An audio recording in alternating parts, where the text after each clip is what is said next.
Kanalıma hoş geldiniz. Bugün eğitici küp yapacağız birlikte. Bütün gerekli malzemeleri ben şimdi yazı şeklinde atacağım. Yapımı çok zevkli. Çocuğunuz için eğitici bir oyuncak. Bütün ayrıntıları, geometrik şekillerin hepsini videomda tek tek anlattım. Bu şekilde sapımız da var böyle. Yapımına başlayalım.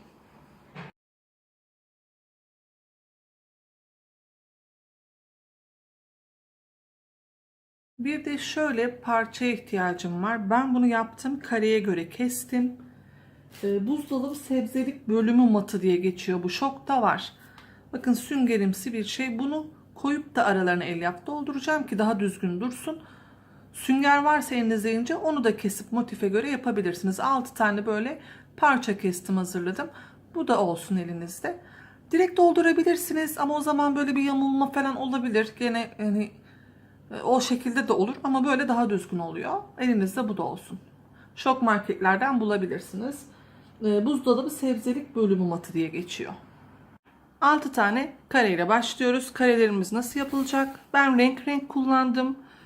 Sayfanın girişinde dediğim gibi size listeyi attım gerekli malzemelerin. Ama siz renkleri istediğiniz gibi yapabilirsiniz. Önemli olan üzerine koyacağınız motif alt zeminle uysun. Şimdi 33 adet zincir çekiyorum.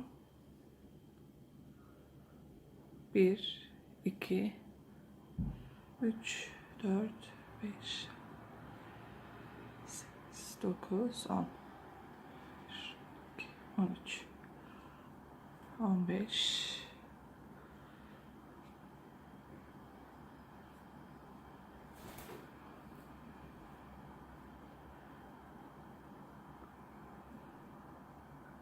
29, 30, 31, 32, 33 tane zincir çektim. Hemen bakın geriye döndüm ve üzerlerine sık iğne ile devam ediyorum. 32 adet sık iğne yapacağım. Sıra sonuna kadar yaptığınızda 32 adet sık iğneniz olacak. Sıra sonuna kadar 32 adet sık iğne yapacağız. İşlem kolay. Şimdi ben tek tek anlatmayayım, uzun sürmesin. Bakın bir tane ördüm. Hemen anlatayım. Ne yaptık? 33 adet zincir çektik. Döndük, 32 tane sık iğne yaptık üstüne. Bir zincir çektik, yine 32. Bir zincir çektik, yine 32. Bu şekilde kare oluşturuyorum. Toplamda 28 sıra oluyor. Buradan şöyle saydığınızda, şunlar ikili ikili saydığınızda 2, 4, 6, 8, 10, 12, 14, 16, 18, 20, 22, 24, 26, 28 adet sıramız olacak. 33 tane zincirimiz, üzerine 32 sık iğnemiz olacak. 28 sırada böyle bir kare elde edeceğiz. Kare'mizi yaptıktan sonra bir renk gene temin edin. Bu renk yaptığınız bütün karelerde aynı renkli etrafını geçin ki diktiğiniz zaman görüntü güzel olsun.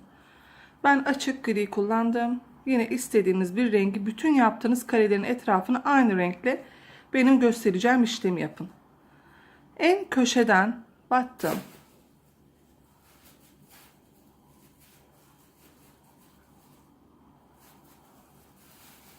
Etrafını sık iğne ile dolduracağım. Şu iplerinizi de içeride yürütebilirsiniz. Bu yaptığınız taraf düz tarafınız olsun dikerken. Yine söylerim ben onu. Bakın şimdi bir şu ara kısmım var. Bir de şu boşluğum var. Bir araya bir boşluğa, bir araya bir boşluğa birer tane sık iğne yapıyorum. Kafesimin etrafını bu yapmış olduğum karenin, pardon ne kafesi, karenin etrafını sık iğne ile dolduruyorum. Bir araya batıyorum. Bir boşluğa batıyorum. Bir araya batıyorum. Bir boşluğa batıyorum. Sıra başına kadar şu şekilde gelelim. Şu köşeye kadar. Bakın köşeye geldim.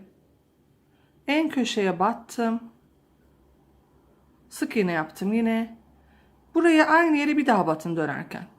Köşelerde yapmanız gereken işlem de bu. Bu sırada zaten sık iğnelerin belli, bakın. Batacağım yerler. Yine aynı tek tek sık iğnelerle etrafını dönüyorum. Köşeye geldiğimde çift batıyorum. Burada da yine aynı karşıdaki işlem. Buradaki sık iğnelerim de belli, bakın. Bunları batacağım sırasıyla. Etrafını dönelim. Daha sonra işlemelerimize geçelim. Bakın bir parça ördüm. Böyle hafif kıvrılmalar olursa üzerine şöyle hafif bir ütü sürdüğünüzde böyle düzeliyor. Daha da rahat çalışırsınız. Bütün parçalarınıza motifleri işlemeden önce şöyle bir hafif ütü sürün. Bu iplerim de arkada kalacak. Dikerken içinde kalacak küpün. Kahverengi ip de ben yaptım. İstediğiniz renkte canlı renkler de kullanabilirsiniz. Ben kahverengi ip tercih ettim köpek için ve beyaz kemik için bir ip. Yine bu motifimizde 6 milim 8 milim göze ihtiyacım var. İşleyebilirsiniz. Yapımına başlayalım. Biraz da elyaf'a ihtiyacım var bu arada. Hep birlikte başlayalım. Köpekçiğin başıyla başlıyoruz. 3 boyutlu bir çalışma olacak bu. Aynı zamanda hep bahsettim başta da top yapımı var benim videolarımın arasında. Bu motifi kullanabilirsiniz. 3 boyutlu istiyorsanız bu baş yapımını kullanabilirsiniz. Kulaklarını da. Sihirli halka yaptım. Sihirli halkamın içerisine 6 tane sık iğne ile başlıyorum. 1 2 3 4 5 6. Kapadım sıramı. Bir tane de farklı renkte işaret ipi temin edin. Araya işaret ipimi koydum. Burası benim sıra başım. İkinci sırada bütün sık iğnelerimi çift batarak 12 sayısına ulaşıyorum. Hepsine çift batın. 6 tane sık iğnenin, yani aynı yere 2 kere.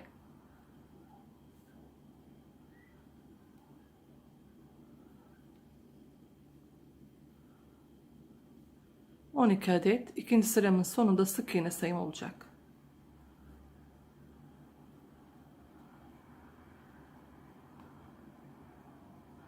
Üçüncü sıramdayım. Üçüncü sıramda bir sık iğne ile başlıyorum. Çiftlerin üzerine çift geliyor bu arada. Bir tane yanına çift yapıyorum.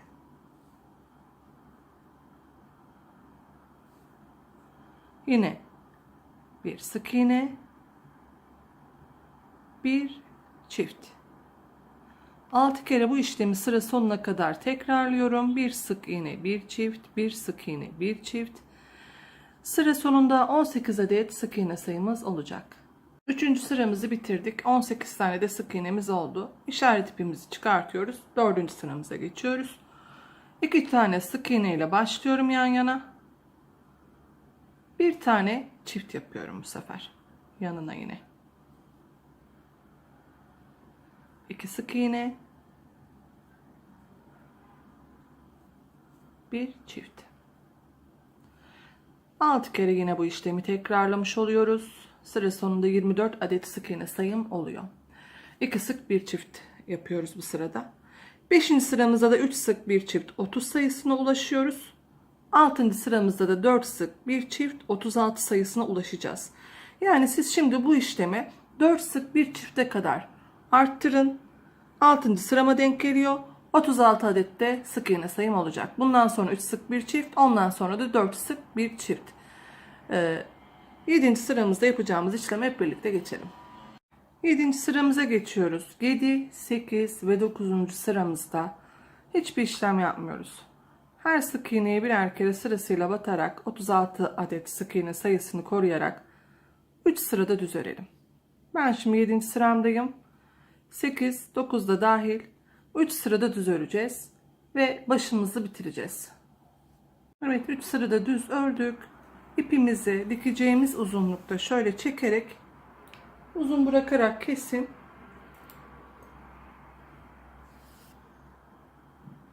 Şimdi başımızı, şu yarım kalmış görüntüyü de düzeltmek için yandaki sık iğneye tığımı içeriden geçirip ipi de içeri doğru çekiyorum.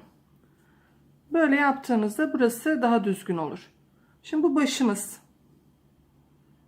Tavşanda da aynı. Bu başı yapacaksınız. Bunu örürken bir tane de tavşan için örün hatta. Çünkü tavşanı da anlatacağım. Aynı kalıp. Başı ve gövdesi sadece. Bir de kolları aynı. Diğer kısımlar farklı. Ben onları anlatacağım. Şimdi gözlerimizi bir geçirelim. Bir başımızı oluşturalım önce. 8 milim göz kullanıyorum.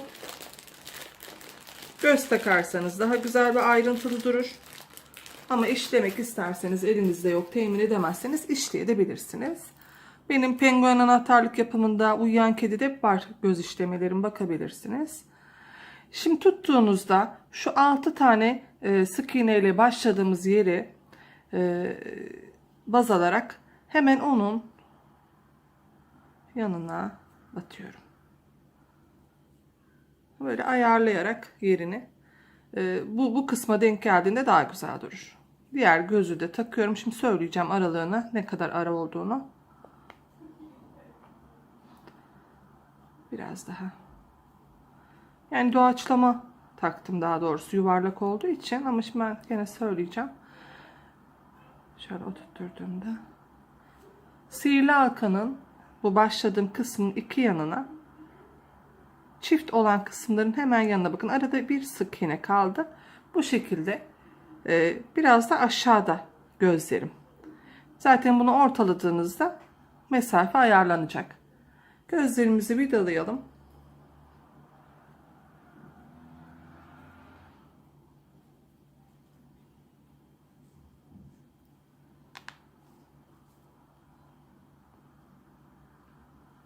Şimdi burun yapımına geçelim. Burnunu da yapıp işleyelim. Kulaklarını. Köpeğimizin yüzü çıksın. Sonra dikim aşamasına geçelim. İpimizi uzun bıraktık bu arada. Onu dikeceğiz. Şimdi kulak yapımına geçelim önce. Bir tane ben ördüm. Hepsinde de böyle uzun ip bıraktım dikmek için. Bunda da bırakacağız. Yine kahverengi ipimi aldım. Şimdi kulakları farklı buna. Şurada not almıştım, bir bakayım.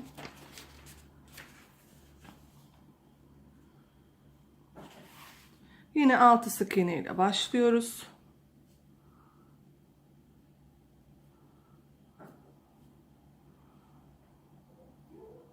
Bir, iki, üç, 4, 5, 6 tane sık iğne yaptım. Kapattım. İşaret ipimizi temin edelim yine. İkinci sırada hepsine çift batıyorum. Pardon, ikinci sıramda da 6 sık iğne yapıyorum. 2, 3, 4, 5, 6. İkinci sıramda da 6 sık iğne yaptım. İşaret ipimi çıkarttım. Üçüncü sırama geçiyorum. Bir sık iğne, bir çift yapıyorum. Bir sık iğne ile başlıyorum. Burada şöyle ilmeklerinizi küçük olduğu için 2 kere batmamaya özen gösterin. Yanına çift yaptım sık iğnenin. Yine bir sık iğne. Bir çift.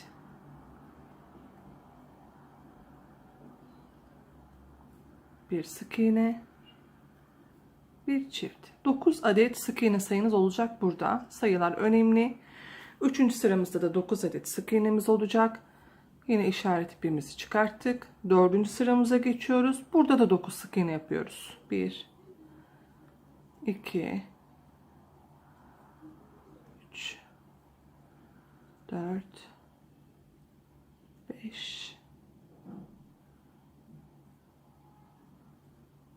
6, 7, 8, 9. 5. sıramıza geçiyoruz. Bir sık iğne, bir çift yapıyoruz yine. Bir sık iğne ile başladım. Bir çift. Sıra sonuna kadar bir sık iğne, bir çift şeklinde devam edelim. 13 adet de sık iğne sayımız olsun. 8. sıramızdayız. Bir sık iğne, bir eksiltme yapıyorum. Bir sık iğne, bir eksiltme. Bu seriyle sıra sonuna kadar gideceğiz. 9 adet sık iğneye düşecek sayımız. Bir sık iğne, bir eksiltme. Eksiltmeyi ben göstereyim, yine unuttum. Bakın şimdi bir sık iğne yaptık. Yanına bir eksiltme şu şekilde. Sık iğneme battım. İpimi geçirdim. Yandaki sık iğneye de battım. Oradan da geçirdim. Kalan 3 ilmeğimi bir arada topladım. 9 tane sık iğne olacak 8. sıramızda. Bir sık iğne, bir eksiltle bu şekilde. Daha sonra 10. sıramıza, 9. sıramıza geçelim. Sadece 9 sık iğne ile devam ediyorum. Eksiltme, arttırma yok. 9. sıramı 9 sık iğne ile bitiriyorum. Hiçbir eksiltme, arttırma yapmadan yine 9 sık iğne yapacağız. 3, 4, 5, 6, 7, 8 ve 9. 10. sırama geçiyorum. 10. sıramda 2 tane sık iğne ile başlıyorum. 1, 2, bir tane de eksiltme yapıyorum. 2 sık, bir eksi, sıra sonuna kadar gidin. 7 adet de sık iğne sayınız kalsın. 10. sıramda 2 sık, bir eksi, sıra sonuna kadar 7 adet de sık iğne sayım kalıyor. Kulağımızı bitiriyoruz. Şimdi ipimizi dikeceğimiz uzunlukta şöyle biraz bırakıyoruz. Dikim aşamasını başı monte ettikten sonra yapacağız motife. 2 tane şöyle kulak yapalım. Bunları bir kenara ayıralım. Şimdi burnu için hemen beyaz ipimi aldım. Gerçekten küçük parçalar daha çok uğraştırıyor. Hani küçüğü olursa ne kadar olur diye fiyat soruyorlar. Gerçi ben satış buradan yapmıyorum. Hani fiyat bilgisi de sormayın derim. Çünkü hep açıklama kısmında da var. Ama gerçekten küçük parçalar daha çok uğraştırıyor derim. Şimdi sihirli halka yapıyorum burun için. 6 tane sık iğne ile dolduruyorum. 1, 2, 3, 4, 5, 6. Kapattım sıramı. İlk sık iğne ile birleştirme yapıp birinci sıramı oluşturdum. İkinci sırada hepsine çift batacağız ve burnumuzu bitireceğiz. Hepsine çift batın, 12 sayısına ulaşın. Daha sonra beyaz ipinizi iğneye geçirin, burnunu da dikelim. Hepsine çift batıyorum ikinci sırada, burnumuzu bu şekilde bitiriyoruz. Yine böyle bir görüntü oluştu. Hemen sık iğneye batıyoruz, yandaki çekerek düzeltiyoruz. Burnumuzu dikeceğimiz yer zaten belli, bakın. Hemen şöyle iki gözün ortasına gelecek şekilde şu uç sık iğneleri, bakın dikerken şöyle değil de şu kısma batın. Arka kanada battığınızda sanki daha güzel ve daha sıkı oturuyor. Ben o şekilde dikiyorum. Şöyle çekerek şimdi sıradakine battım. Sonra yandaki sıradakine batıyorum. Dönerek bu şekilde dikeceğim. Şu çekin ipinizi de biraz. Çok değil de hafif çektirin. Sağlam otursun. Burnunu bu şekilde diktim ben. Arka kanatlarından alarak, küçük parça olduğu için böyle daha muntazam oldu ve daha sıkı oturdu. Yine başı da o şekilde ben motife dikeceğim. Arka kanatlarına batarak, yani sık iğnenin ortasına batıyorum. Şöyle bir daha göstereyim.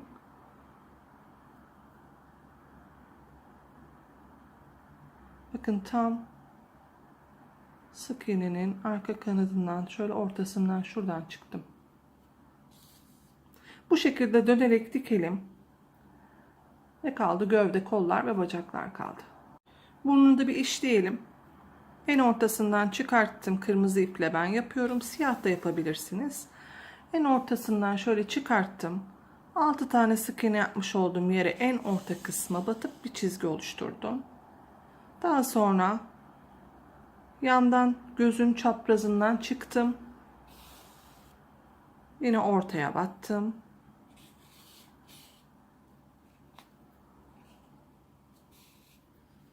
Yine diğer gözün yan tarafından çıktım. Orantılayarak yine ortaya battım.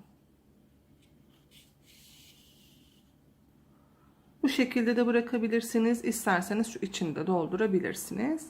Hemen alttan bir çizgi oluşturdum.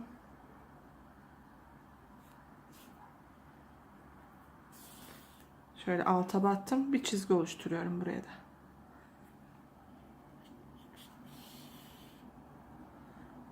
Bu şekilde. İçini işlerseniz daha güzel olur. Onu da aralarda çizgiler atarak şu şekilde şu burnun içini komple doldurursanız daha güzel olur. Bu iplerini de arkadaşlar burada düğümleyip bırakıyorum. Zaten içerisini dolduracağım için gözükmeyecek. O yüzden gizlemeyi göstermiyorum.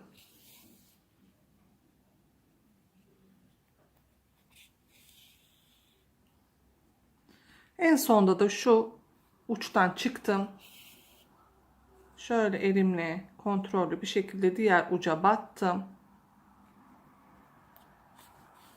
Şöyle bir çizgi attım. Daha sonra düğümleyebilirsiniz. Ağzımızı da işledik. Kulaklarımızı da dikelim. Gövdemize geçelim. Gövde yapımına geçelim. Kulakları buraya başı monte ettikten sonra yapacağım. Şimdi gövde için 7 tane zincir çekiyorum. 1, 2, 3, 5, 6, 7. Şimdi bakın 7 zincir çektim, döndüm. 6 tane sık iğne yapacağım. 1, 2, bunu da biraz yaklaştıralım.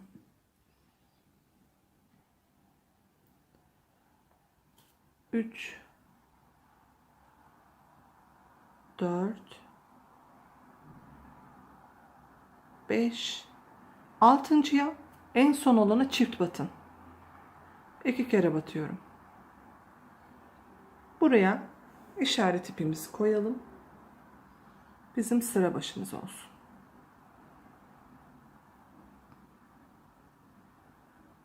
Şimdi ikinci sıram, üçüncü sıramdayım. 7 zincir çektim. Birinci sıra saydım. İkinci sıramda 6 sık iğne, 6.'ya çift battım. Şimdi hemen üçüncü sıramda döndüm. Karşıya gelen sık iğneye ilkine çift batın. Çift battım. Dönerek gidiyorum zincirin etrafına. 3 tane sık iğne yapıyorum. 1, 2, sık iğne yaptım. Bir çift, 3 sık iğne. Şimdi yine bir çift.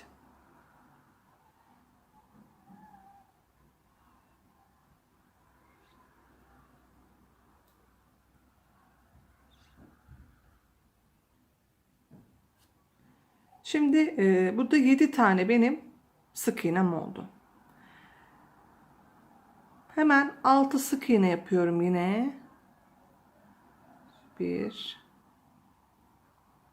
2, 3, 4, 5, 6 sık iğne yaptım. 7.'ye çift batıyorum.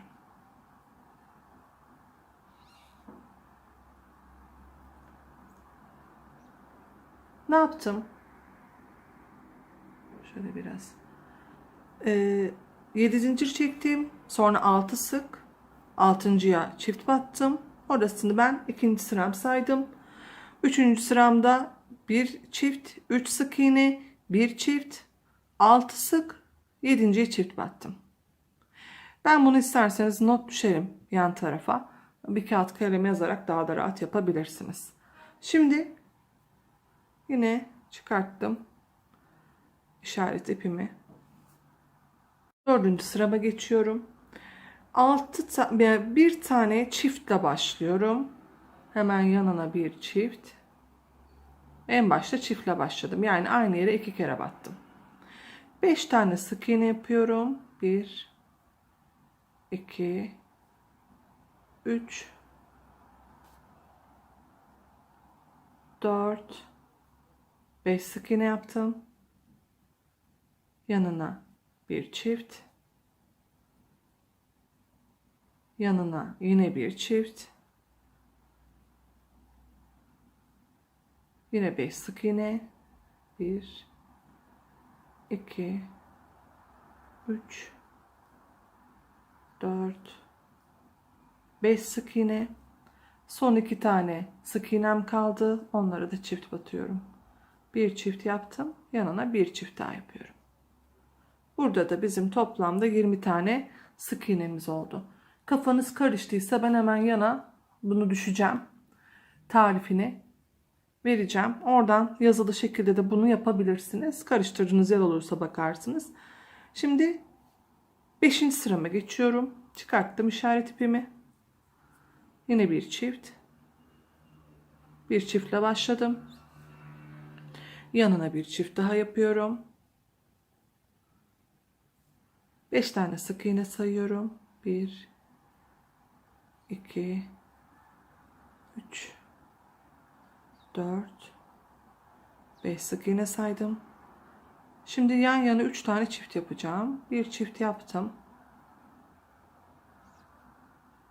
Yandaki sık iğneye geçtim. Yine çift yapıyorum oraya da.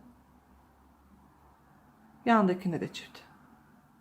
3 sık iğneye yan yana 3 tane çift yaptım burada. 7 sık iğne sayalım. 1 2 3 4 5 6 7 yanına bir çift, bir çift daha yanına, son kalan sık iğneme de bir tane sık iğne yapıyorum. Burada da 27 adet sık iğne sayımız oldu bizim. Yani şu kısmı yaptık. Şimdi bunu 2 sıra düz öreceğiz. Yani 2 sırada 27 sık iğne, hiçbir eksiltme arttırma yapmadan işaret ipimizi çıkaralım. 27 tane sık iğne yapalım. Sonra bir tane daha yapalım. 2 sırada düz bir şekilde örelim. Sıra geldi kol yapımına. Kol için gene sivri halka yaptım.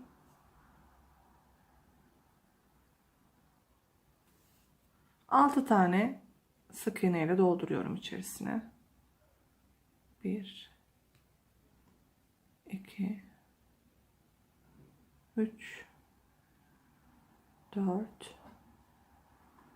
5 6 kapadım.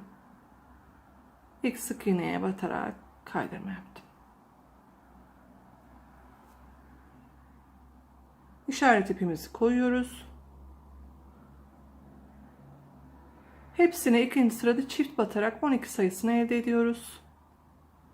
Bütün 6 tane yapmış olduğunuz sık iğnelerin hepsine çift batın. Aynı yere 2 kere. Sıramıza geçiyoruz. 3, 4 ve 5. sıramı 12 sık iğne yapıyorum. Hiçbir eksiltme arttırma yok. 3 sıra düz örün. 3, 4 ve 5. sıralarımda 12 sık iğnesini koruyarak 3 sıra düz örüyorum. 6. sıramıza geçiyoruz. İşaret ipimizi çıkarttık. 2 sık iğne ile başlayıp bir eksiltme yapacağım. 2 sık iğne yaptım. Yanına bir eksiltme. Ben büyük çalışmalarımda eksiltmeleri ön noktadan alıyorum ama küçüklerde bu şekilde yapabilirsiniz. Yine 2 sık iğne, sıra sonuna kadar bir eksiltme. 9 tane sık iğnemiz kalacak.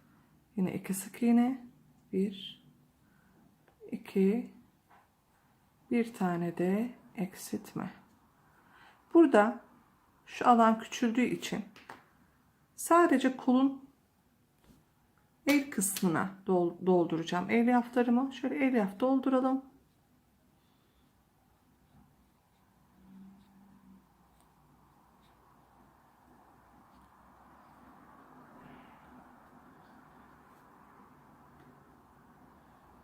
Makas yardımıyla şöyle ittirerek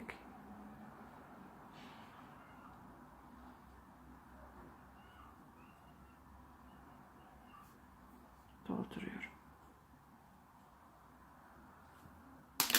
Devam ediyoruz. Doldurduktan sonra 7, 8 ve 9. sıralarımı da 9 sık iğne ile devam ediyorum.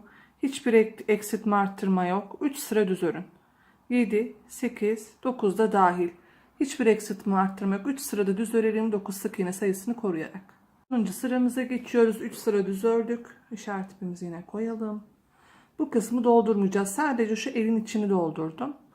Burada da bir sık iğne, bir eksiltme.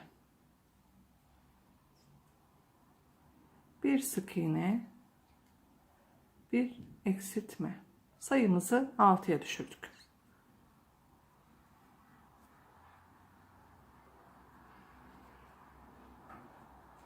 Bir sık iğne, bir eksiltme.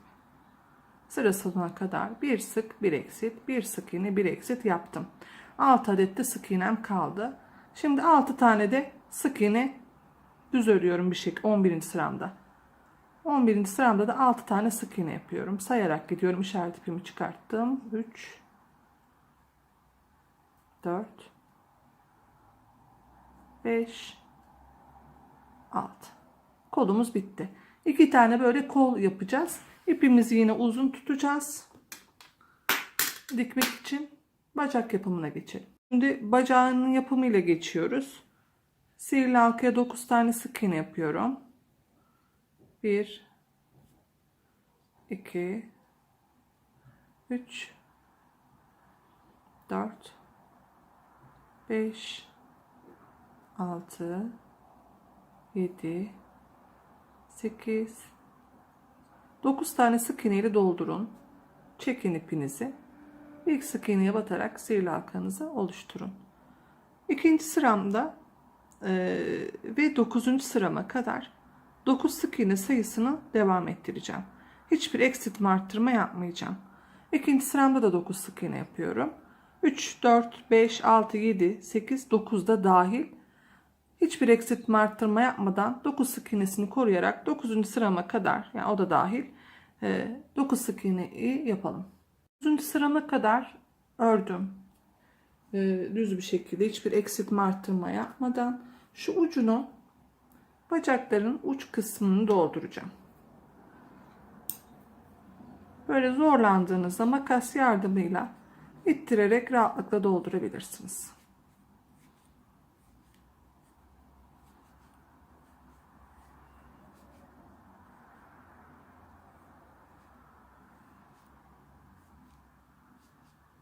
Şu en ucunu ittirin. Şurası boş kalacak. Sadece şu uç kısmı doldurdum. Şimdi 10. sıramdayım.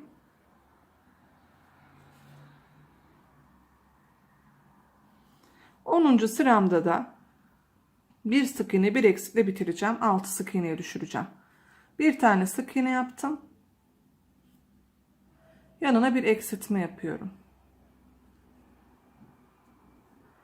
Bir tane sık iğne yaptım. Yanına bir eksiltme yapıyorum.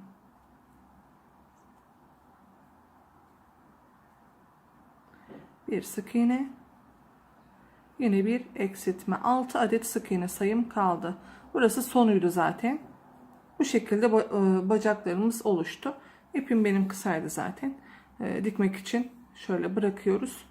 2 adet de şu şekilde bacak yapıyoruz. Artık dikim aşamasına geçebiliriz. Şimdi kemiğimiz olacak. Şurada. Şöyle göstereyim. Ben tavşanın bir kısmını ördüm. Diktim. Şu şekilde. Bunun kulağını ve ayağını bıraktım sizle birlikte yapmak için. Yoksa tavşan şu başı, gövdesi, kolları aynı. Sadece kulakla bacakları farklı. Onu yapacağız birlikte. Bakın bu havucu da yapacağız. Buraya ben kemiği koyacağım köpeğin yapımında. O yüzden tam şu kıyıda kalması gerekiyor köpekçiği. Hemen ip bırakmıştık. Şu ipimize iğnemizi geçirelim.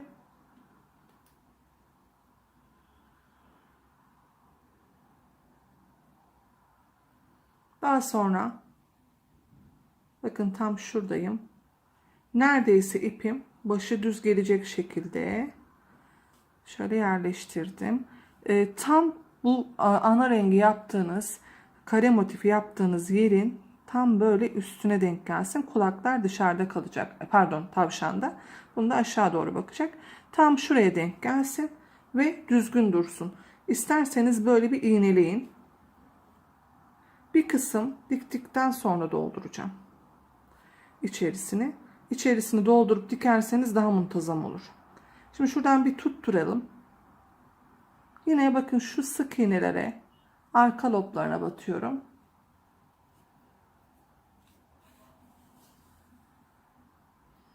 Daha sonra sıradaki sık iğneye geliyorum. Dikmemiz bu şekilde döne döne gideceğiz. Ama ben bunun içerisini dolduracağım. Doldurmadan güzel olmuyor. Çok meşakkatli, çok zor ama çok güzel oluyor. Yani eğitici bir oyuncak, ömürlük kullanır çocuğunuz. Bunu hayvan figürlerini çoğaltabilirsiniz. İnşallah daha sonra onu da yaparız. Daha farklı da yaparız. Şimdi ben bunun içerisini biraz doldurayım. Çok değil. Dikeceğim yerlere doğru şöyle ittirerek daha sonra kalan yerleri doldururuz. Dikim yapacağınız yere doğru. Elyafları da dikerken içeride gizliye gizliye dikebilirsiniz. Hep böyle kontrol edin. Düz olsun. Yani yamulma olmasın başında. Şu şekilde düz dursun. Aldım yine motifimi elime. Bir uçtaki sık iğneleri batıyorum. Bir motife arkadan çıkarıyorum. Yine sıradaki olan sık iğneme batıyorum. Bakın çıktığım yerler belli zaten. Ve onu yandaki sık iğneye aşağı doğru çıkartıyorum. Bu şekilde dikeceğiz. İçerisini doldurarak dikerseniz daha güzel yerleriniz belli olur. Kaymalar olmaz. Şöyle hep kontrol edin. Bunda önemli olan nokta o. Hep uçtaki sık iğnelere batıyorum sırasıyla. Hiçbir şekilde atlamıyorum sık iğneleri ki boşluk kalmasın, elyaflarınız çıkmasın, görüntü güzel dursun diye. Hatta 2 tur bile dönebiliriz. Kontrollü bir şekilde. Şu çıkan elyafınız olursa şöyle iğne yardımıyla içeri sokup devam edebilirsiniz. Şimdi bakın. Benim bu gösterdiğim yöntemle etrafını dönerek dikin. Küçük bir alan kaldığında yine doldurun içerisine. Hani böyle bastırdığınızda dolu olsun. Etrafını dönerek gidelim. Elyafta dolduralım arada. Daha sonra gövde dikimine geçelim. Diktim. Çok hafif böyle bir yamulma olabilir. Hani bu da çok sıkıntı olmaz. Gövdeyle denk getirirsiniz. Şimdi şöyle yaptığınızda hiçbir açıklık kalmasın. Arkadan güzelce düğümleyin. Birkaç kez düğümleyin. Çünkü küçük çocuk oynayacak, yıkamalar olacak. Bu düğüm önemli.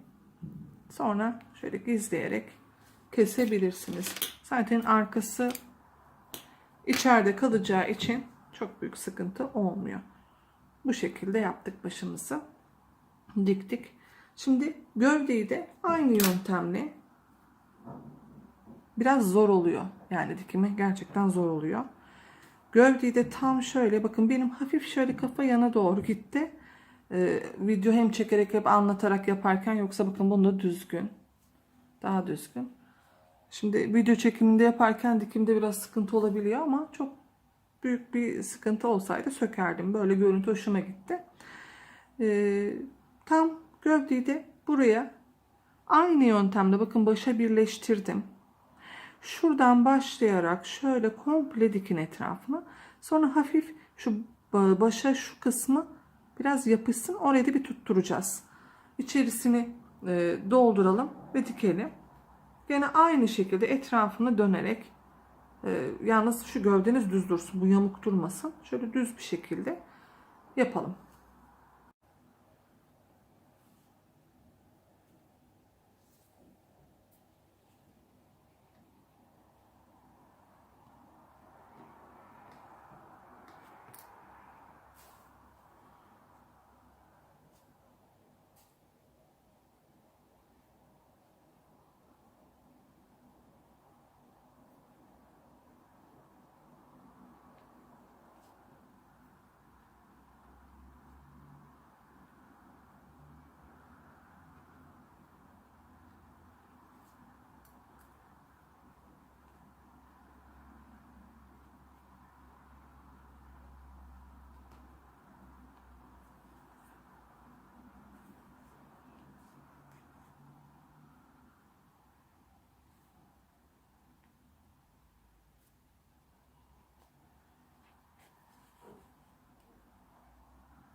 Gövdemizi diktik. Hatta birkaç tur döndüm ben. Eğer çok zorlanırsanız dikerken o tutturun başı gövdeyi şöyle iğnelerle tutturup sık iğnenin bir iki üstünden öyle dikebilirsiniz. Biraz zor oluyor dikme ama eliniz alışınca kolaylaşıyor. Şimdi kolları dikelim. Bacakları ve kulakları dikip köpekçiyi bitirelim. Bu en son gövdeyi yaptığım yere de şöyle düğümümü atayım. Buraları birkaç tur dibinden şöyle düğüm atın çıkmaması için.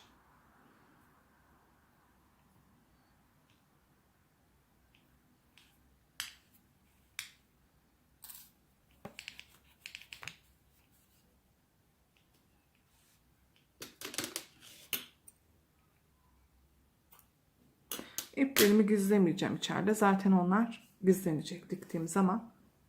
Kolları alalım. Bir de bir ayrıntıyı unuttuk. Aslında bunu gövdeyi yaparken de yapsak olurdu. Şimdi bu kolda gösteririm onu. Kolun ucunu kapatıyorum. Şöyle tutarak karşılıklı sık iğnelere batarak kapatıyorum bu boşluğu. Dikimim daha rahat olacak bu şekilde.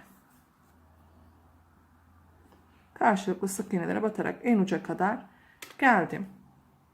Hemen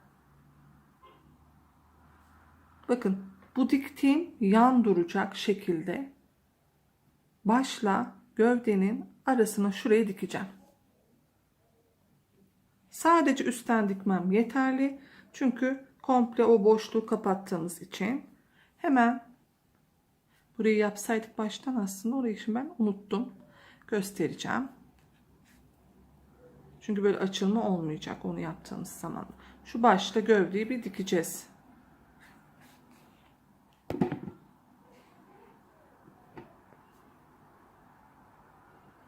Hatta ipimiz buradayken bir dikelim. Bakın hemen şu gövdenin ucundan aldım bir sık iğne. Başında bir sık iğne yukarısından çıkarak şuraya dikeceğim. Kolu dikerken de yapılabilir yani. Yine düzeltip kola devam edersiniz dikmeyi.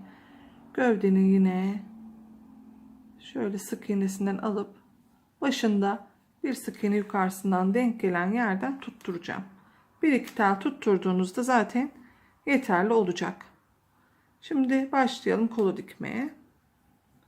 Kolumuzu şöyle hafif yan tutuyorduk.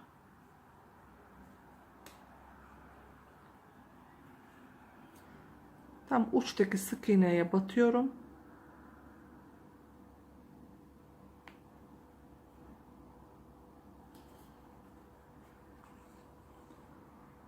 çektiriyorum. Yine yandaki sık iğneleri sırasıyla batarak, hatta zorlandığınızda şöyle karşıya geçebilirsiniz. Şu çekerek kolu buraya dikeceğim. Kolu yan dursun. Dikmeye başladıkça zaten oturuyor yere.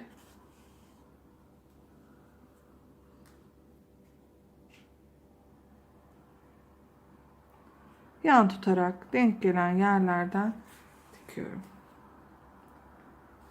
Şu arada da kontrol ederek, isterseniz bu başının ve gövdenin arasına bir fiyonk. Ben şey takacağım şimdi, küçük minik şıngıraklardan. Tavşana da fiyonk takacağım. Süsleyebilirsiniz istediğiniz gibi.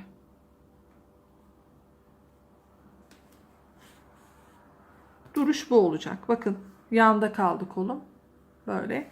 Diğerini de aynı şekilde dikelim. Şuydu pardon kolumuz. Dikelim. Sonra bacaklarımızı da altta denk gelen yerlere dikerek bitirelim. Kulaklarımız var daha. Bu kolu da aynı bu şekilde dikelim de ben bacakları da göstereyim dikimini. Daha sonra devam edelim. Kolları dikerken hep kontrollü. Boşluklar var mı? Böyle bakarak dikerseniz temiz olur. Kollar şu şekilde yanda kalacak. Dikerken hep kontrol edin. Ve başta gövdeyi de şu kısmı da birleştirmeyi unutmayın. Şimdi bacaklarını da yine kapadık ucunu. Kollardaki gibi. Yine bakın. Biraz şöyle yukarıdan ikisini şu şekilde dikeceğim.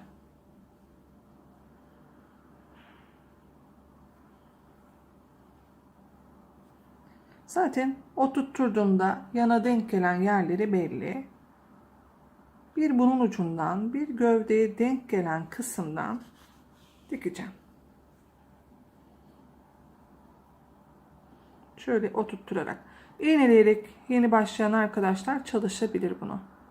İğneyle tuttururlar. Dikecekleri kısmı daha rahat dikebilirler. Çünkü şimdi hem motifle birlikte parçayı çalıştığımız için zorlanabilirsiniz. Bir de diyelim ki ben şöyle ileriden çıktım. Çıktığım yerin tekrar dibinden dikeceğim kısma geleceğim. Dibine girin. Çünkü ipiniz gözükmesin. Daha temiz olsun.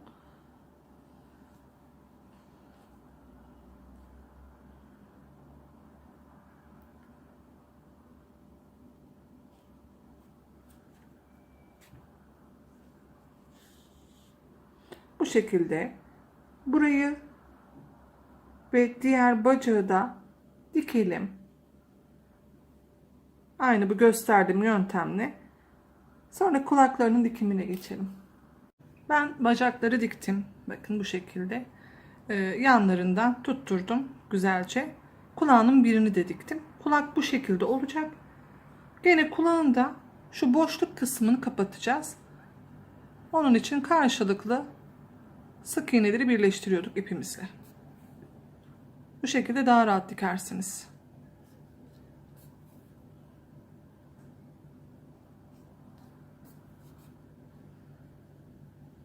İki gözün bakın hemen yanına birazcık şöyle yukarı doğru gelecek şekilde buraya dikeceğiz. Zaten başımızda dikeceğimiz yer belli. O tutturduğumuz yere bir başa bir kulağın ucuna batarak köpeğin kulaklarını dikelim. Özellikle köpek ve tavşan motifi biraz uğraştırıyor. Diğer yerler daha rahat olacak. Göreceksiniz zaten. Uçlardan birleştiriyorum. Şurayı dikelim. Daha sonra şurada bir ayrıntı var. Onu da göstereceğim. Kulağın üst kısmını diktik.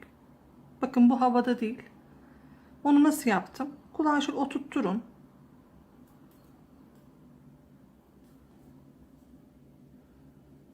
En son buradan batmıştım. Yine aynı yerden batıp şöyle iki sık iğne aşağıdan çıkarttım. Kulağın hizasında. Daha sonra şöyle kulağımı oturtturdum. Buradan oturtturduğum yer nereye denk geliyorsa şöyle biraz batıp burayla tutturdum. Diğer kulağı da aynı şekilde yaptım. Burayı da şöyle çektiğinizde kulak oturdu. Bunu yapın. Çocuk eline aldığında böyle havada kalmasın, daha temiz bir görüntü oluyor. Şimdi kemik yapımına geçelim. Beyaz ipimizi alalım elimize. Kemiği yapalım. Kemik yapımıyla başlıyoruz. Bir tane bakın böyle ördüm. Böyle bir parça daha öreceğiz. Onun tarifini vereceğim. Sihirli halka yaptım. 6 tane sık iğne ile dolduruyorum. 1 2 3 4 5 6. Kapattım sıramı. İlk sık iğneye batarak ilk yapmış olduğum kaydırmayla birinci sıramı oluşturdum. İşaret ipimizi koyalım. Kemik yapımının ikinci sırasındayım. 2 sık iğne ile başlıyorum. İkinci sıramda bir çift yapıyorum.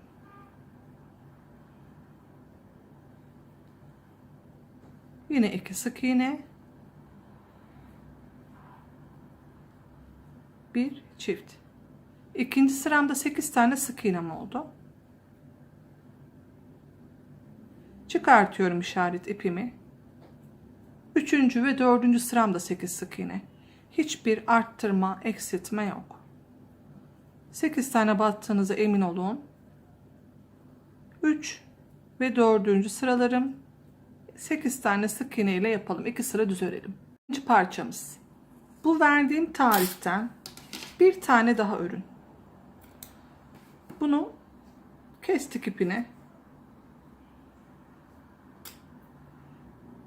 Şu yandaki sık iğneyi içeriden batıp kestiğim ipi de geçiriyorum ki şu görüntü güzel olsun. Sonra şu kalın ipinizde içeriden düğüm atın ve içerisini biraz dolduralım. Şimdi bundan bir tane daha yapalım.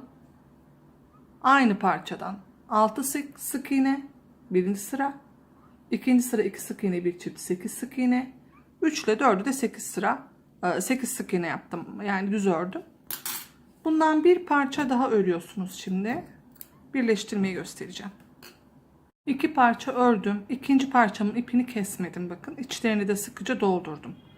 Şimdi diğer parçayı da alıyoruz. Şu şekilde tutun. Hemen yandaki bu yaptığım diğer parçanın yanından bir sık iğne alarak kaydırmayla ikisini birleştirin. İşaret ipimizi alalım. Burası bizim sıra başlangıcımız olsun. Bu sırayı 16 adet sık iğne ile dolduracağım. Ama ortada bir kesme işlemim var. Şimdi birlikte yapalım. 1 sık iğnelerle devam ediyorum. 2 3 4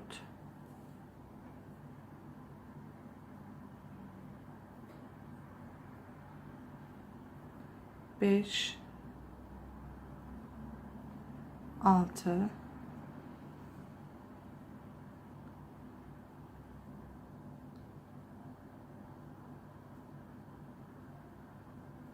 7 8. Bir parçamızda zaten 8 tane sık iğnemiz vardı. Şimdi bakın ortaya geldim. Şu en ortaya batıyorum. En ortasına. İpimi aldım. Diğer yandaki hemen şu sık iğneye battım. 3 ilmeği bir arada çektim. Şimdi diğerinden devam ediyorum. 8 tane olacak yine. 1 2. Onu boşluk kalmıyor, bakın hem daha düzgün oluyor. 3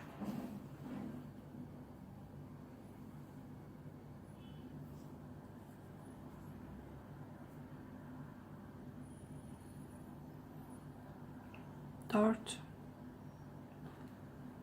5 6, 7. Yine bu ortadakileri ikisini alıp kaydırma yapıyorum. Burada 16 tane sık iğneniz olmalı. Şimdi yine işaret ipimizi koyalım.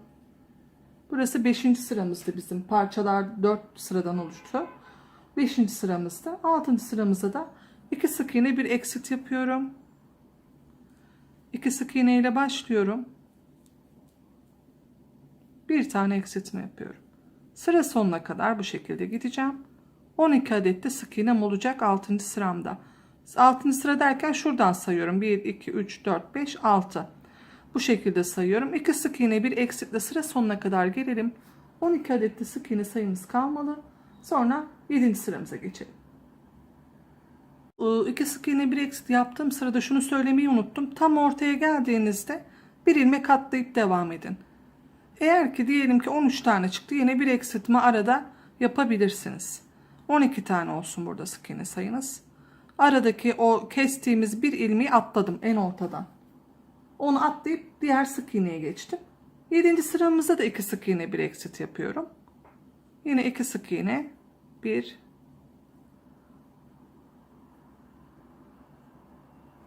2 sık iğne, bir eksiltme. 9 tane ilmeğim kalacak bu sırada.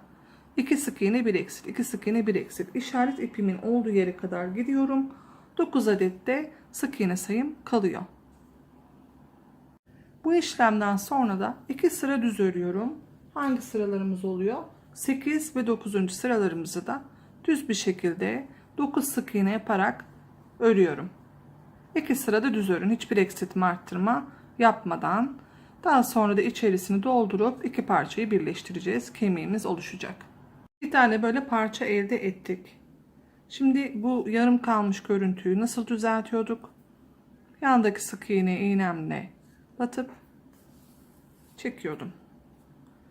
Bu iki parçayı birleştireceğiz. Nereye denk geliyorsa oturtturduğumda şu sık iğneye geliyor. Oradan dikmeye başlıyorum döne döne. Dikerken de bir bu sık iğneye batıyorum. Yani karşıdakine çekerek bir diğer karşıdakine batarak dönerek birleştireceğim.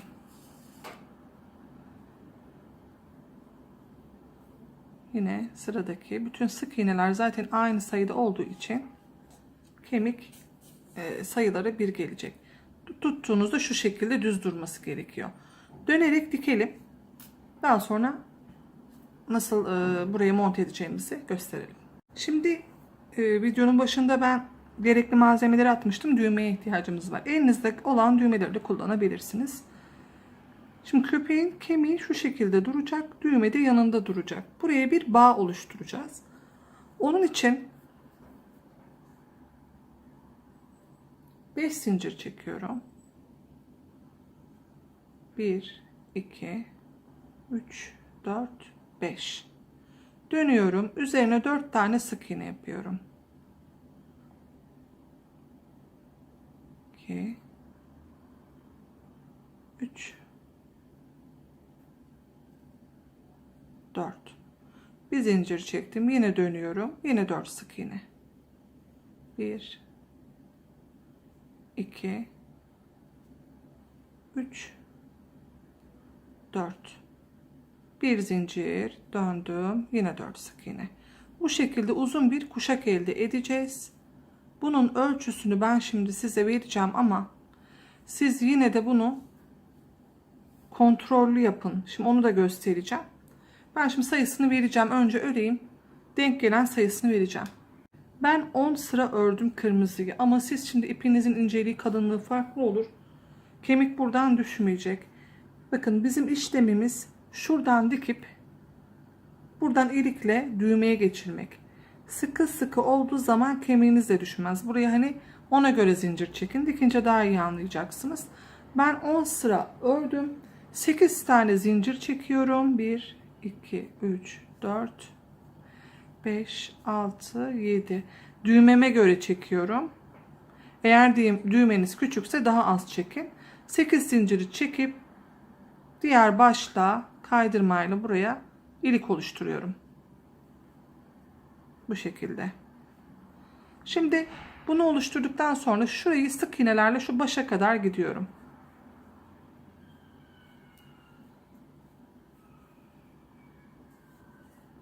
Hem iliğinizin orada düğümü olmaz, daha sağlıklı olur. Bu şekilde sık iğnelerle başa giderseniz. İlik yaptıktan sonra en başta sık iğnelerle başa döndüm. Burada da en uca da batın. İpimi uzun bırakıyorum dikmek için. Ben sayı veriyorum ama ne o, siz gene ölçün. İpiniz daha ince olur. Çünkü elinize kalan ipleri değerlendirebilirsiniz bu kısımlarda özellikle. Bakın şimdi bu uçtayım. Bu ucu dikeceğim. İğnemize geçirelim. İğnemi geçirdikten sonra köpeğimin yeri tam burasıydı. Kemiğin şu uçtan hemen şu düğmeleri alalım. İşaret aldığım yer hemen şu en uçtan uçlarından dikiyorum. Çok sağlam dikmeniz lazım. Böyle çıkmasın.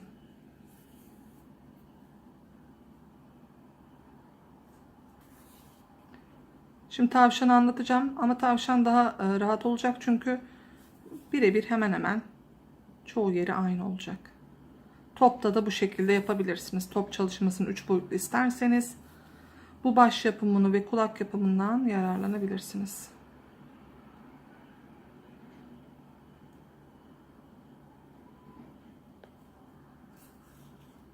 Bakın sıkıca buraya diktim. Hiçbir açılma olmasın. Hatta varsa kontrollü tekrardan. Bir de şu iki yerden de dikin. Yani şu minicik şuradan da birer santim bile değil. Alın. Arkada yine ipimizi sıkıca düğümlüyoruz. 2-3 kez. Şeylerin çıkmaması için.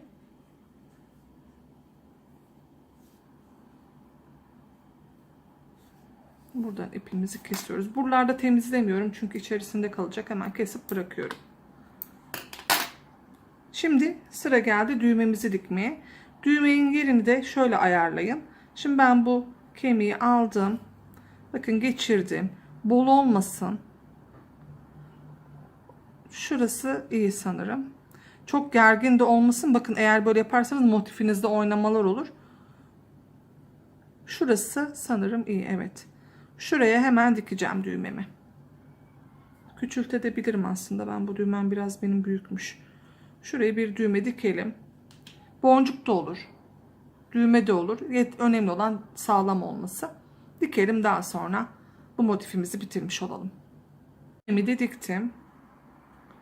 Rahatlıkla da çıkıyor. Bu şekilde köpeğe kemik yedirebilirsin çocuğunuz. Yine bunu şimdi bunun içerisini doldurduğunuzda daha rahat olacak bu kısım. Bu kadar. Bu motifimiz böyle. İsterseniz farklı düğmelerle, kız mı erkek mi artık çocuğunuz yapacaksanız farklı böyle işlemeler yapabilirsiniz. Şuraya bir bulut yapabilirsiniz. Ama ben böyle sade bıraktım. Birinci motifimiz bu. Şimdi sıra tavşan motifinde. Tavşan aynı köpekçikle. Baş aynı. Gövde aynı. Kollar aynı. Aynı sayılarla yapacaksınız. Gözlerinin takım yeri de aynı. Bir tek şimdi işleyeceğiz. Kulaklarla şu bacak kısmı farklı. Bu bağı da aynı. Hatta ben bunu biraz fazla yapmışım. Buradan diktim. Havuç biraz daha tombul. Ona göre ölçü alarak burayı yapın. Düğmeyi de ona göre dikin. Havuçla kulak ve ayağı var bunun. Diğer şu kol, baş, gövde aynı. Ve şu yüzündeki işleme olacak. Şimdi şu kulak yapımıyla başlayalım. Hatta ben diktim de bakın bunları. Çok uzamasın video diye. Şu kulak yapımıyla başlayalım. Burada ben sarı yaptım. Beyaz aslında güzel olur ama çabuk kirlenir diye sarı tercih ettim. Sihirli halka yapıyorum. Kulağını yapıyoruz. 6 tane sık iğne ile başlıyorum. 1 2 3 4, 5, 6 tane sık iğne yaptım. Sihirli halkamı kapatıyorum. İlk sık iğneye batarak kaydırmayla birinci sıramı oluşturuyorum. İşaret ipimizi koymayalım çünkü burada biraz zorlanırsınız. Yine koyalım. Ben koymadan artık yaptığım için sayıları ezberledim ama yeni başlayan arkadaşlar için koyalım. İkinci sırada 6 sık iğne olacak. 1, 2, 3, 4, 5, 6. Üçüncü sıramızda bir sık iğne, bir çift yapıyoruz. İlkine sık iğne yaptım. İkinciye çift battım. 9 tane sık iğnemiz olacak burada. Yine bir sık iğne, bir çift. Bir sık iğne, bir çift. 3 kere bu işlemi tekrarlamış oldum. 9 adet sık iğnem oldu. Dördüncü sıraya geçiyorum. Dördüncü sırada bir eksiltme arttırma yok. 9 sık iğneyi örüyorum. 1, 2,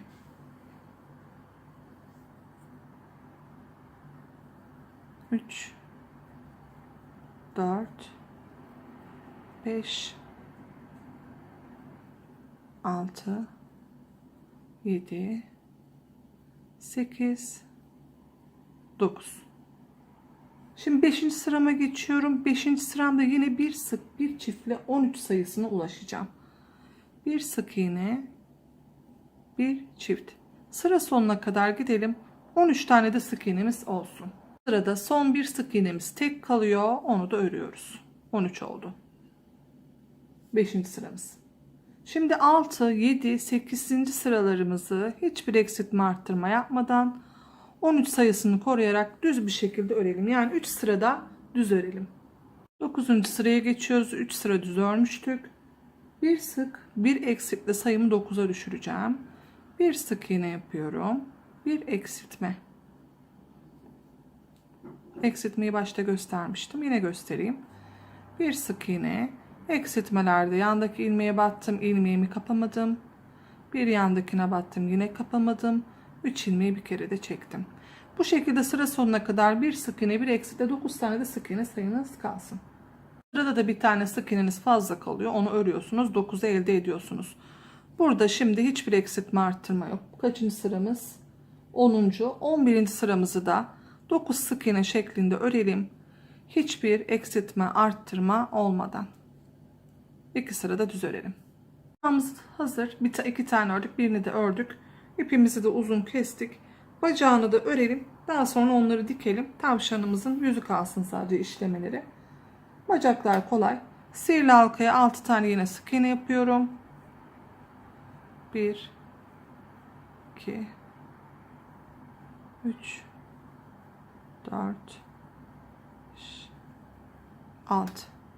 Kapatıyorum sıramı. İşaret ipimizi koyalım.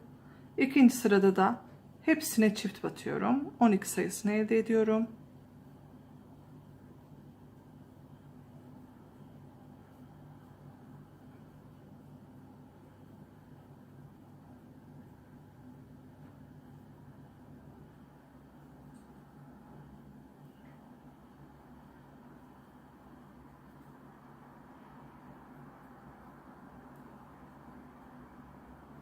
Hepsine çift battım. İkinci sıramdayım.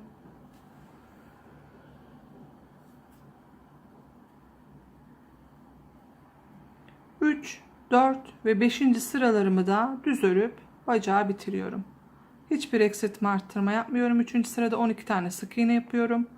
4 ve 5 de aynı. Bu şekilde bacağımızı da örüp artık dikime geçelim. Bacağımızı ördük. Şu görüntüyü düzeltmek için hemen yine yanındaki sık iğneden şöyle çektirdim. İçerisini dolduralım.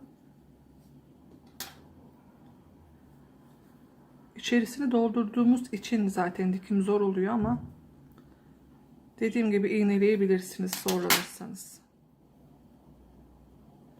Hemen zaten yeri belli. Bacaklar bu şekilde buraya denk gelecek. 2 tane yana yaptım. Yine elyaflarımı içeri soka soka bir uçtaki sık iğneye bir motifte denk gelen yere batıyorum. Bu kare yaptığım yeşil kısma. Yine şu arka lobları kullanarak dikerseniz daha temiz olur. Buraya dikeceğiz dönerek. Daha sonra kulağımız, onu da birlikte dikelim. Önce bir bacağı yapalım. Bu bacağı da diktikten sonra şöyle bir ayrıntısı var. Şu hep böyle açık kalmaması için uca geldiğim zaman şurayı gövdeyle bir tutturun. Altta kalan sık iğnelerle.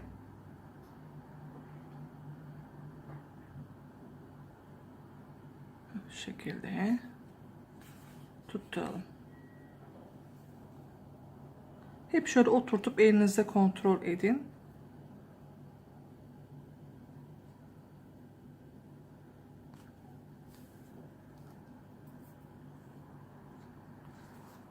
Daha sonra biraz çekin. Aynı yerden batıp yine çekin. Artık düğümleyebiliriz. Bacaklarımız bu şekilde. Şimdi kulağımızı da yapalım. Kulağı dikerken de yine düzeltelim önce şu görüntüyü. Bunu artık söylemiyorum. Hep şu görüntüyü bu şekilde düzeltin. Şöyle hafif kıvırıyorum.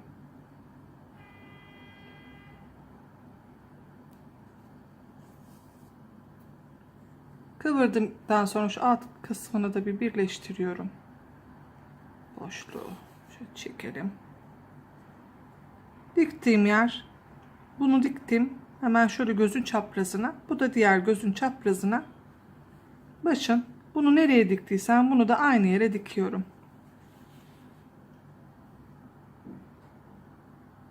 Orantılı olacak şekilde.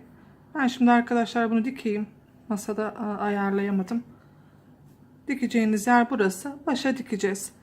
Yine boşluk kalmasın, hep gösterdiğim yöntemle şuraya bir papyon dikebilirsiniz.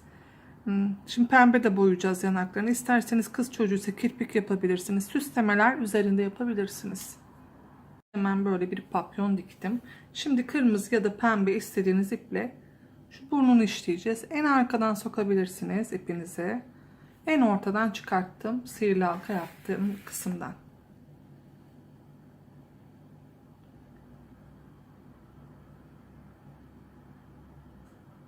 Şimdi ortaya şöyle bir çizgi atıyorum. Daha sonra gözün diğer yanından çıkarıyorum. Diğer yanından da şuraya bir V attığımızı düşünün. V yaptığımı düşünün. Ortada bir çizgisi var.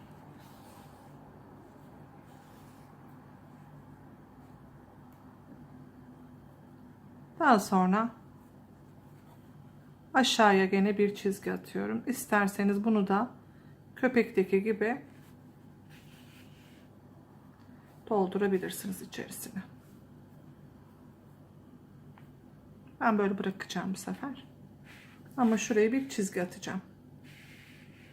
Böyle bir görüntü olacak. Şuraya bir çizgi atalım yine düzgün olsun.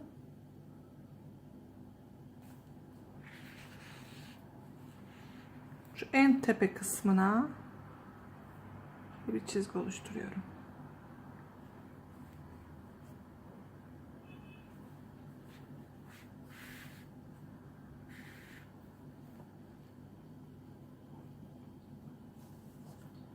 Burnumuz da bu şekilde. Bir de allıkla şöyle bir süsleyelim. Ben allık kullanıyorum süslerken. Şöyle el yardımıyla hafif yanaklarına, göbeğini şöyle biraz sürelim. İsterseniz kulak içine de sürebilirsiniz. Çok hafif. Havucun arkadaşlar tarifini ben şimdi size yazılı olarak atacağım. Çok kolay. Sadece sizinle sap yeşil kısmını yapacağız. Havucun tarifini şimdi atacağım. Onu hemen not alın. Video çok uzun sürmesin. Sap kısmını, yeşil kısmını birlikte örelim.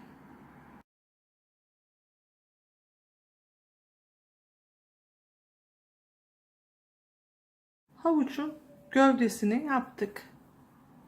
Çok kolay olduğu için ben onu yazı şeklinde attım. Gene kafanıza takılan olursa sorabilirsiniz. Şimdi sapı için önce ipi sabitliyorum.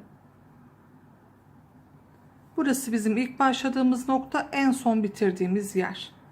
Şu kalan ipleri de keselim. En son sırayı kapadım. Yani kalan sık iğneleri toplayıp kapattım orayı. Şimdi burayı bir sabitleyelim. Şu en ucuna sabitledik. Şu küçük ipimizi sonra temizleriz. 7 tane zincir çekin. 1, 2, 3, 4, 5, 6, 7. Daha sonra hepsine çift batalım. Dönüyorum. Bu çektiğim zincirin üstünün hepsine çift batıyorum.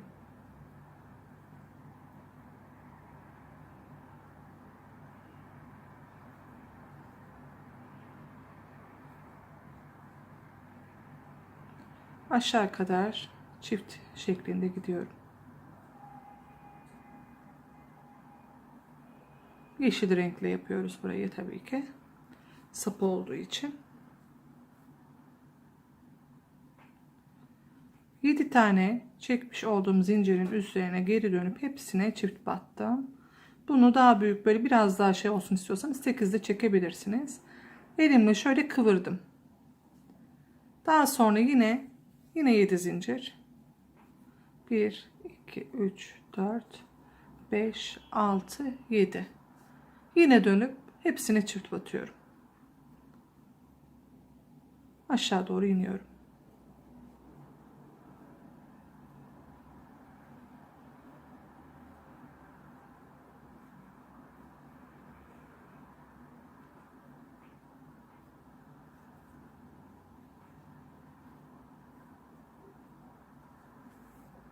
Şimdi bakın böyle bir görüntü oluştu. Bunu ne yapacağız? Hemen şöyle yine tutturup böyle düzeltip neresine denk gelmesi gerekiyorsa düzelttim. Kaydırma yaptım. Sonra bunu da kıvırdım. Şöyle elimle, rulo oluyor zaten o. Bu şekilde burayı da kesip içeride temizledim. Yani denk gelen yer dediğim, o tutturduğunuzda şöyle bir bakarsınız. Şu uçtaki sık iğnelerden batarak şekli verirsiniz. Daha sonra bunları içeride temizleyelim. Havucumuz da bu şekilde. Havucumuz da bu şekilde arkadaşlar. Bu kadar kolay. Yine şu yaptığım bağ da aynı. Köpekte yaptığım bağ. Köpekçikte yaptığım. Önemli olan şuranın bol olmaması, havuç çıkmasın.